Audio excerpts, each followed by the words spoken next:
எங்கள் காணிகள் எங்கள் காணிகள் காணிகள் கிடைக்கும் வரை காணிகள் கிடைக்கும் வரை ஓய மாட்டோம். காணிகள் கிடைக்கும் வரை ஓய மாட்டோம். எமது காணிகளை எங்களிடம் ஒப்படை. எமது காணிகளை எங்களிடம் ஒப்படை. எமது காணிகளை எங்களிடம் ஒப்படை. வேண்டும் வேண்டும் காணிகள் வேண்டும் வேண்டும். நான் உதயகரணன் உஷானி குலத்தங்கம் உதயகரணன் அவற்ற மகள் அப்பாட சொந்த இடம் பலாலி 36 வருடங்களாக அகதிகளாக குடிபெயர்ந்து தற்போது வசித்து வருகிறேன். எங்களோட அப்பாட தலைமுறை இல்லாவிட்டால் எங்களுக்கு இந்த பலாலி இந்த காணி எங்களோட காணி அப்பாட காணி எல்லாம் இருக்குன்னு சொல்லி எங்களுக்கு தெரியாது. அதால் அப்பாட மனதிலையும் எவ்வளோ பெரிய ஏக்கம் இருக்கும். 36 வருஷமாக தன் சொந்த இடத்தை பார்க்கலாது தன் பிள்ளைகளுக்கு காட்டியலாத ஒரு சூழ்நிலை என்று சொல்லி அப்பாவுக்கு நிறைய ஏக்கங்கள் இருக்குது. அதால் இந்த காணிகளை விடுமாறு மிகவும் தாழ்மையுடன் கேட்டுக்கொள்கிறேன். நன்றி. பருத்துற ரோடும் காங்கிசுந்த ரோடுக்கும் நடு சந்தியாக இருக்கிறோம். என்னுடைய பூர்வீக இடம் பலாலி. நான் சுசீலா பேர். எங்களோட தகப்பனாரில் இருந்து எங்களோட பேரன் பேத்தி எல்லாரும் பிறந்து வளர்ந்ததெல்லாம் நாங்கள் இந்த இடம்தான். நாங்கள் எங்கேயும் அகதியாக எந்த நாளும் போனதும் இல்லை. இந்த இராணுவங்களை இந்தியன் இராணுவம் அந்த நேரத்தில் கூட நாங்கள் வெளிக்கிட்டதில்லை. இப்போ 37வது வருஷம் நாங்கள் இடம்பெயர்ந்து இப்படியே அகதிகளாக தெரியும். எங்களோட பிள்ளைகளுக்கு கூட இந்த காணிகள் ஒழுங்காக தெரியாது. நானும் வவுனியாவில் இருந்து இப்படியே ஒரு இடமா திரிஞ்சு எங்களுக்கு வாழ்க்கையை போச்சு. ஏனென்று சொன்னால் அவ்வளவு தூரத்தில் நாங்கள் துன்பப்பட்டுட்டோம். அடுத்தவன் காணிக்குள்ளே போயிருந்து வீடு கட்டி வாடகைக்கு இருந்து எங்களை துரத்தி துன்பப்படுத்தி அப்பெல்லாம் நாங்கள் இவ்வளவோ கெஞ்சி மண்டாடி எங்களுக்கு ஒரு இடமும் எங்களுக்கு காணி ஊடத்து கிடைக்க இல்லை.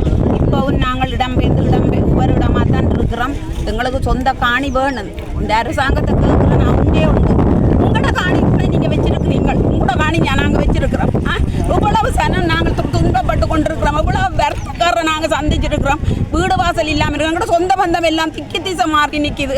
நாங்கள் கேட்குறது எங்களோட காணிங்க மட்டும் தாங்க. உங்களோட காணிங்க நாங்கள் கேட்க இல்லை. சொந்தமாக உழைச்சி நாங்கள் கஷ்டப்பட்டு வாங்கின காணி இது தயவு செய்து அரசாங்கம் இவ்வளவோ உதவிகள் செய்திருக்கிறீங்க. இவ்வளவோ போராட்டங்களை நீங்கள் சந்தித்து அதுக்கு தீர்வு கண்டிருக்கிறீங்க. தயவு செய்து நான் கேட்குறது என்ன ஒன்றே உண்டு. எங்களோட காணிங்க மட்டும் விட்டுத்தாங்க. ஆனால் இந்த காணிக்குள்ளே எந்த வித பிரயோசனமும் உங்களுக்கு இல்லை. எங்களோட காணிக்குள்ளே நீங்கள் தோட்டம் செய்கிறீங்க, குழந்தை மருதநாம சந்தையில் விற்கிறீங்க, ஒவ்வொரு சந்தையிலும் விற்கிறீங்க, வெறும் காணிங்களாம் வச்சிருக்கிறீங்க. அதுக்குள்ளே எந்த பிரயோசனமும் இல்லை. நாங்கள் தொடர்ந்து நாங்கள் போராட்டம் எடுப்போம். எவ்வளோ காலமும் நாங்களும் பொறுத்திருந்தோம். எங்களுக்கு சரி வர இல்லை. எங்களோட பிள்ளை குட்டிகளுக்கு கூட இந்த காணியை நாங்கள் சீதனம் கொடுக்க மாட்டாமல் நாங்கள் தெருவழியை நிற்கிறோம். எங்களோட பிள்ளைகள் எல்லாம் கல்யாணம் முடிக்கிறதுக்கு கூட பெஞ்சிப்படுது. என்னென்று கேட்டால் காணி பலாலி என்றோன்னு இங்கே இராணுவ தளம்னு சொல்கிறாங்க.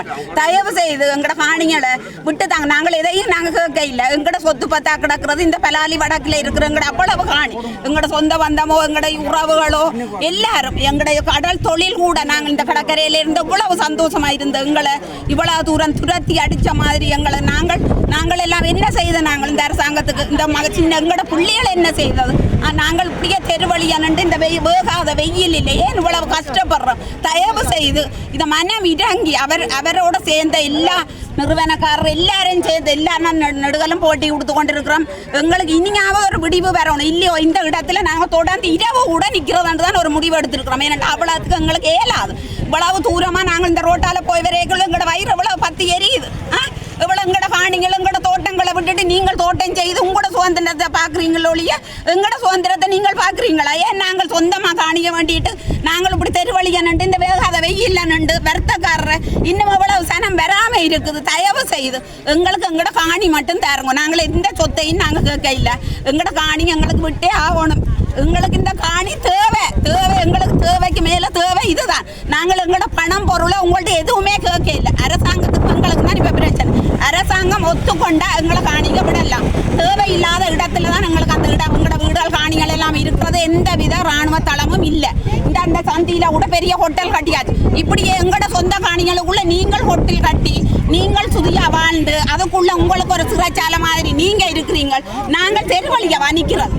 எங்களுக்கு காணி இல்லையா? எங்களோட பிள்ளை குட்டிகளை எங்க கொண்டே காட்டுறது? நாங்கள் எங்களோட பேர பிள்ளைகளை எங்க கொண்டே காட்டுறது? இவ்வளவு காலம் நாங்களும் பொறுத்து நாங்கள் 36 வருஷம் எந்த இடத்துல இவ்வளவு தூரம் விட்டு இருக்கிறோம். நீங்களே யாராவது ஒரு தரம் எங்களுக்காக சப்போர்ட் பண்ணி கதைச்சிங்களா?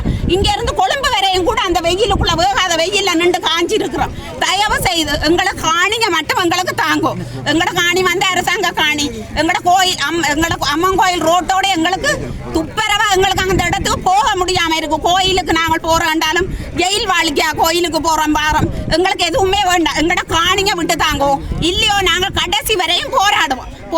போராடியே செத்தாலும் பரவாயில்லை. இந்த காணி எங்களுக்கு பலாலி காணி வேணும். பேர் போன பேமஸ் ஆயிருக்கிற ஏர்போர்ட்டை வச்சிருக்கிற நாங்கள் நாங்க தெருவழியை நிக்க வேணும். உங்களுக்கு என்ன மரியாதை குறைவா நாங்க இருக்கிறோம்? பலாலி என்று சொன்ன அந்த நேரத்துல இருந்து ஒரு மரியாதை. இப்ப எங்களுக்கு தெருவில் நிக்கிற அளவுக்கு எங்களை மரியாதை கடத்தி விட்டு கிடக்கு. நான் ஒன்றே கேட்கிறேன், எங்களுக்கு அரசாங்கம் எங்களோட காணியை விட்டு தாங்கோ. நாங்க வேற எதுவுமே கேட்கல. இறுதி வரையும் நாங்கள் இந்த காணிக்காக நாங்க போராடியே தீருவோம். எங்களோட காணியை மட்டும் தயவாக கேட்டுக்கொள்ளுறோம். எங்களோட காணியை மனமிறங்கி எங்களோட காணியை வந்து பார்த்து எங்களுக்கு விடுதலை செய்ய தந்து உதவுமாறு கேட்டுக்கொள்ளுறேன். எங்கள் காணி எமக்கு வேண்டும். எங்கள் காணி எமக்கு வேண்டும். எங்கள் காணிகள் எமக்கு வேண்டும். காணிகள் கிடைக்கும் வரை போராட்டம் தொடரும். காணிகள் கிடைக்கும் வரை போராட்டம் தொடரும். எமது காணிகளை எமது காணிகளை மாநில வெளியிட்ட 2013 வந்து இந்த வர்த்தக மாநில வெளியிட்ட அந்த நியூஸை வந்து ரத்து செய்யணுன்றதை வந்து முன்னிலைப்படுத்தி நாங்கள் எங்கள் நிறுவனம் சார்பாக 5000 போஸ்ட் கார்டு பிரிண்ட் அவுட் எடுத்து மக்கள்கிட்ட வந்து இதை சைன் எடுத்து ஜனாதிபதிக்கு அனுப்பியிருக்கோம். நன்றி.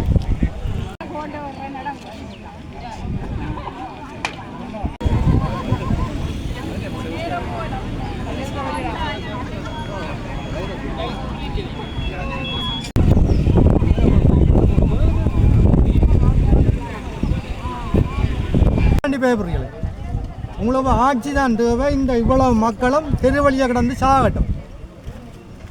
அதான் உங்களுக்கு முக்கியமான தேவை. அப்படி நீங்கள் நினைக்காமல் மக்களை விடுதலை அந்தந்த காணிகளுக்கு விடுற ஏற்பாடுகளை பார்க்க வேணும். இதுதான் உண்மை. நாங்கள் என்ன பிரச்சனைன்னு சொல்லி கேட்டால், நாங்கள் காணிகளை கொண்டு காட்டினா தான் பிள்ளைகளுக்கு இந்த காணியங்களே நாங்கள் இருக்கவே சொல்றீர்கள்.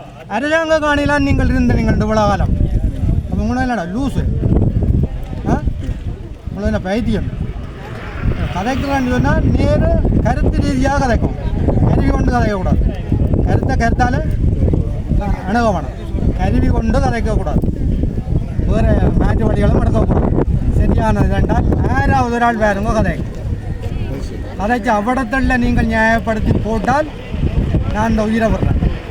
அதில் உங்களுக்கு நான் விளையாடுறீங்களா நின்று ராணுவ நடவடிக்கைக்காக வச்சிருக்கிறோம் இவ்வளோ ஏக்கர் காணிகளை. அண்டை சொல்றீர்கள். அண்டை வந்து சொல்கிறேன், ஒரு தம்பி வந்து சொல்கிறார், ஒரு எம்பி தம்பி வந்து சொல்கிறார், அவ ஏர்போர்ட்டுக்கு காணிகளை சுவீகரித்து போட்டு மிச்சங்களை உங்களுக்கு விடலாமா? அப்படி உடனே முந்தைய விட்ட காணி கொஞ்சம் சுவீகரிக்கப்பட்டு இருக்குது. இந்த சர்வதேச விமானம் ஏற்படுத்துகிறேன்னு சொன்னால் இந்த காணி ஏராளம் கிடக்கு. கொம்படி வழியில் கிடக்கு, குளத்தத்தீவில் கிடக்கு, முழங்காவில் கிடக்கு, பூனேரியில் கிடக்கு, தீவில் கிடக்கு. கொம்படி வழியிலே ஜப்பான்காரன் ஏர்போர்ட் ஒன்று தயாரித்து தரலாம்னு சொன்னவன். நீங்கள் ஓமன் இருக்கலாம் தான். ஏன் அதாவது அந்த காணியெல்லாம் சும்மா வரும் காணி. உங்களுக்கு தெரியுமா இல்லையா? கொம்படி வண்ணாங்குளத்துக்கு போகிற பாதை, அதாவது பிறந்தன் அந்த ஏரியா. அப்போ நீங்கள் அங்கெல்லாம் வந்து சர்வதேச விமான நிலையத்தை ஏற்படுத்தலாம் தானே, இராணுவ தளங்களை ஏற்படுத்தலாம். ஒரு சின்ன வித்தியாசம். இங்கேருந்து கொழும்புக்கு நாங்கள் ஒவ்வொரு இரவு பகலாக நித்திரை முடித்து பஸ்ஸில் பிரயாணம் செய்து ஆக்சிடென்ட் பட்டு பெரிய சிக்கல் எல்லாம் பட்டு பேர் சொல்கிறார் கேகேஆர்ன்னு சொல்லி. என்ன யார் இப்போ ஒரு திட்டம் கேகேஆர். அந்த கிளீன் ஸ்ரீலங்காவில் கேகேஆர் திட்டத்தில் கொண்டு வாரியல். எல்லாரும் பாதுகாப்பாக தான் பிரயாணம் வாகனங்களோடும். நான் நித்திரை முடிக்கிறவன் எப்படி பாதுகாப்பாக கொழும்புக்கு இந்த மக்களையும் கொண்டே சேர்ப்பேன். அங்கே இருந்து எப்படி கொண்டு வர முடியும்? புலம்பெயர்ந்த மக்கள் வரையணும். எல்லாரும் ஆக்சிடென்ட் பட்டு தான் சாகணும். திட்டமிட்டே நீங்கள் ஆக்சிடென்ட் வரக்கூடிய நிலைமைகளை ஏற்படுத்துறது. இந்த போட்டிக்கு இது சம்பந்தமான கதை. ஏன்னா ஏர்போர்ட்டு ரீதியாக கொண்டு இங்கே போடுறன்ற படிக்காது. ஏர்போர்ட்டை வந்து நீங்கள் இன்னும் கணக்க இடங்கள் எல்லாம் கிடக்கு. விருதங்காணி வெள்ளையில் வழியில் கிடக்கு. எல்லாம் மாற்றும். ஒரு சிக்கல் ஒன்றும் இல்லை. இவ்விடத்தடியில் இருக்கிறதுக்கு என்ன காரணம் எங்களுக்கு எனக்கு தெரியும் என்னட்டு. ஆனால் வழியில் விட ஏன் பாதுகாப்பு இல்லை. அது இல்லை அநேகமாக முழுக்க இதை தவிர அதை கூடி போச்சா? அப்போ நீங்கள் மக்களை குடியிருக்கிற ஏற்பாடை செய்ய வேணும். தெரியாது. அப்படி செய்யாட்டி போராட்டங்கள வடிவங்கள் மாறுபடுறது அடையும். போராட்டத்தின் வடிவங்கள் மாற்றம் அடையும். அது மாற்றம் எப்படி அடையும் சொல்லி நாங்கள் இருக்கிறோமோ நீங்களும் இருக்கிறீங்களோ தெரியாத அடையும். இன்றைக்கு நீங்கள் புரட்சிகரமாக நடந்தபடியாக தான் ரெண்டு காட்சிக்கு வந்திருக்கிறீர்கள். இப்போ ஒரு காலம் உங்களெல்லாம் என்ன செய்தவை இவ்வளவு கவலைப்பட்டேன் 72ஆம் ஆண்டு இன்றைக்கு ஆட்சியை கைப்பற்றிருக்கிறீர்கள். நான் என்னென்றது வந்துருக்கு அதுக்கும் வந்து என்ன பிரச்சனை என்றால் ஒரு விதி கடவுளுடைய ஏற்பாடோ என்னவோ தெரியாது ஆட்சிக்கு நீங்கள் வந்துட்டு இன்றைக்கு உங்களை தூக்கி எறிஞ்சவே தூரம் கட்டுப்பட்டு போயிடும். அதே போல் இந்த மக்களை நீங்கள் தூக்கி எறியலாம் என்றால் நான் சொல்லி போட்டு சாதனம் நீங்கள் மிகவும் பேரதூரமான விளைவுகளை. இது ஒரு வகையிலே இது பலாலி மக்களுக்கான போராட்டம் மட்டுமல்ல, இது ஒட்டுமொத்த தமிழினத்துக்கான போராட்டத்தை தான் இந்த பலாலி மக்கள் இந்த மண்ணிலே செய்து கொண்டிருக்கிறார்கள். ஆகவே இந்த போராட்டத்தை வலுப்படுத்திய தேவை வடகிழக்கு தாயகத்தில் இருக்கிற ஒவ்வொருவருடைய தேவையாகவும் இருக்கிறது. எங்களுடைய போராட்டத்தை இலட்சியத்தை வடகிழக்கு தாயகத்தினுடைய கோரிக்கையை நாங்கள் முன்வைப்பதற்கு இந்த நிலத்தினுடைய அடிப்படையை நாங்கள் தக்க வைக்க வேண்டும். அதற்காக நாங்கள் இந்த மக்களோடு சேர்ந்து தொடர்ந்து இந்த போராட்டத்தை முன்னெடுக்க வேண்டும். பலாலி மக்களினுடைய காணி மீட்பு போராட்டத்திலே அவர்களுக்கு பலம் சேர்ப்பதற்காக நாங்கள் வந்திருக்கின்றோம். இந்த மக்களினுடைய போராட்டம் உணர்வு பூர்வமானது. ஓராண்டு அல்ல, ஈராண்டு அல்ல, 36 ஆண்டுகளாக தங்களுடைய காணியை விட்டு வெளியேற்றப்பட்டிருக்கிறார்கள். 36 ஆண்டுகள் என்பது சாதாரணமான ஒரு மனிதனுடைய வாழ்க்கையில் ஆயுள் காலத்திலே அரைவாசி பகுதியை அந்த காணியில் இருந்து வெளியேற்றப்பட்டு நண்பர்கள் வீடுகளிலும் அகதி முகாம்களிலும் வாழ்ந்து கொண்டிருக்கிறார்கள். நான் இந்த போராட்டத்திற்கு வந்த பொழுது 2 ஐயாமார் சொன்ன கருத்துக்களை சொல்ல விரும்புகிறேன். ஒரு ஐயா சொன்னார், தம்பி நான் இந்த அரசியலுக்காண்டி போராடையிலேடாப்பா, எந்த பிணம் இந்த மண்ணில் வேக வேண்டும் என்பதற்காக போராடி கொண்டிருக்கிறேன் என்று சொன்னார். இன்னொரு அம்மா சொன்னா, தம்பி எனக்கு 3 பொம்பளை பிள்ளைகள், கல்யாணம் கட்டி கொடுக்கணும், சீதனம் கொடுக்கணும், இந்த காணி மட்டும்தான் இருக்கு, இதால என்ற பிள்ளைகளோட கல்யாணமே பிந்தி போவதற்கு அழுகிறா. அப்ப இந்த அழுகைக்கும் கண்ணீருக்கும் ஆட்சியாளர்கள் என்ன பதில் சொல்ல போகிறார்கள்? இந்த மக்கள் இங்கே அரசியல் செய்யவில்லை, தங்களுடைய உணர்வுக்காக, உரிமைக்காக, வாழ்க்கைக்காக போராடி கொண்டிருக்கிறார்கள். இது ஒரு நியாயமான போராட்டம், தங்களுடைய வாழ்வாதார உயிர் வாழுகின்ற உரிமைக்கான போராட்டம்.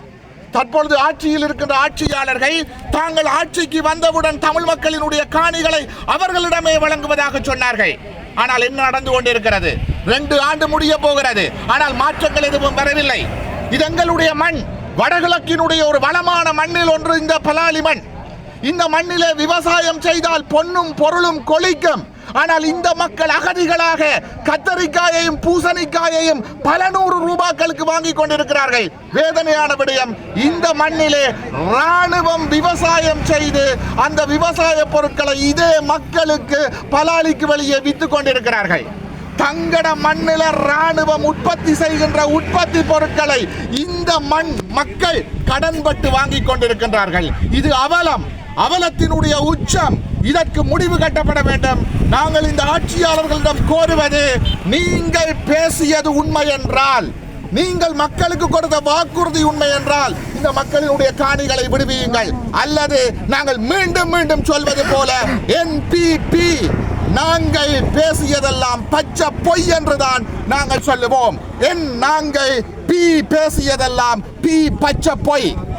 ஆகவே நீங்கள் பேசியது பச்சை பொய் இல்லாவிட்டால் இந்த மக்களினுடைய காணிகளை விடுவியுங்கள். இது பலாலி பக்கத்தில் மயிலிட்டி மக்கள் போராடுகிறார்கள், அங்கே தையிட்டி மக்கள் போராடுகிறார்கள். இது எங்களுடைய சொத்து. பலாலி தமிழர்களின் சொத்து, மயிலிட்டி தமிழர்களின் சொத்து, தையிட்டி தமிழர்களின் சொத்து. இந்த மண் எங்களின் சொந்த மண். இந்த அவலத்துக்கு முற்றுப்புள்ளி வைக்க வேண்டும் என்று நாங்கள் பகிரங்கமாக வேண்டுகோள் விடுக்கின்றோம். நன்றி.